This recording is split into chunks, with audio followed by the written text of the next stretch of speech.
కానీ ఆయన పిల్లలైన వారికి ఆయన ఏమి మేలు కొదువు చేసేవాడు కాదు. ఇప్పుడు ఒక ప్రశ్న, అసలు సింహపు పిల్లలకి ఆకలి కొదువు అవుతుందా, కరువు వస్తుందా? నో, నథింగ్, అవకాశం లేదు. ఎందుకయ్యా అంటే సింహము అరణ్యానికి చాలా పెద్ద జంతువు. ఈ రాత్రి గమనించండి, సింహానికి తిరుగులేదు. అది ఎక్కడైనా వేటాడగలదు, దేన్నైనా మరి తీసుకురాగలదు, ఎలాగైనా బిడ్డలు పోషించుకోగలదు. కానీ ప్రభు అంటారు, ఇదిగో ఒకవేళ సింహపు పిల్లలు కొన్ని సందర్భాలు ఏదైనా పరిస్థితుల్లో ఆకలి కొంటాయేమో, కానీ నా పిల్లలైన వారు అంటాడు, చెప్పండి, ఆ యెహోవా యందు ఆశ్రయించు వారికి ఏ మేలు. అవును, ఈ రాత్రి అదే. ఏమండి, సింహపు పిల్లలు ఆకలి కొన్న ఆయన పిల్లలకి ఏ మేలు కొదువు చేసేవాడు.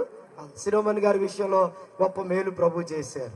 ఎంత గొప్ప మేలు అంటే, ఓ ప్రక్కన తల్లి చనిపోయిన కుమారుడు, ఓ ప్రక్కనటువంటి చెప్పాలంటే ప్రియాంక కుటుంబం విషయంలో కొన్ని భార్య భర్తల మధ్య సమస్యలు, రెండు పోరాటాలే. ఓ పక్కన తల్లి లేదు భయం చెప్పడానికి, మరొక పక్కన తల్లి ఉన్న దూరంగా ఉంది. అలాంటి పరిస్థితుల్లో ప్రభు చేసిన మేలు ఎంత గొప్పదంటే 600కు గాను 500 పైబడి మార్కులు. ఎంత గొప్ప దేవుడు. ఈ రాత్రి కారణం ఏంటయ్యా అంటే ఆయన పిల్లలకు ఏ మేలు కొదువు చేసేవాడు కాదు. అవును, ఈ రాత్రి ఆ మేలు ఎందరికి కావాలి? చేతులు ఎత్తండి.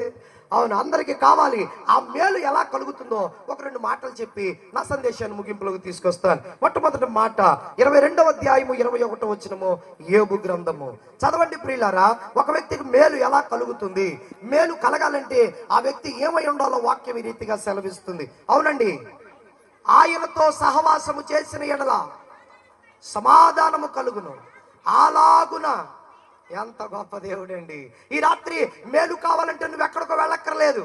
మేలు కొరకు నువ్వేమి చేయవలసిన పని లేదు. వెండి బంగారాలు ఖర్చు పెట్టక్కర్లేదు. ఈ రాత్రి వాక్యం చెప్తుంది, సంగమా, దేవుని పిల్లరా, మేలు పొందగోరు నరుడా, నువ్వు చేయవలసిన పని ఏంటో తెలుసా?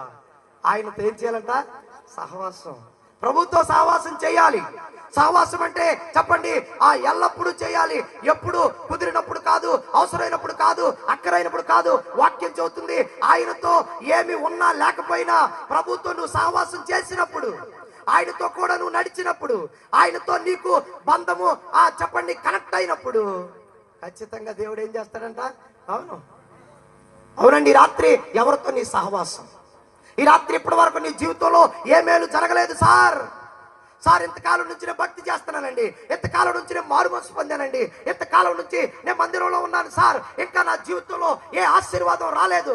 ఆగు, దేవుని వాక్యం చెప్తుంది, తమ్ముడా, నీ జీవితంలో ఆశీర్వాదం రాకపోవడానికి కారణం ఏంటో తెలుసా? నీవు చేసే సహవాసం ఎవరితో? నువ్వెవరితో సహవాసం చేస్తున్నావు? వాక్యం నొక్కి ఒక్క నుంచి చెబుతున్నమాట, ఆయనతో సహవాసం చేసిన ఎడల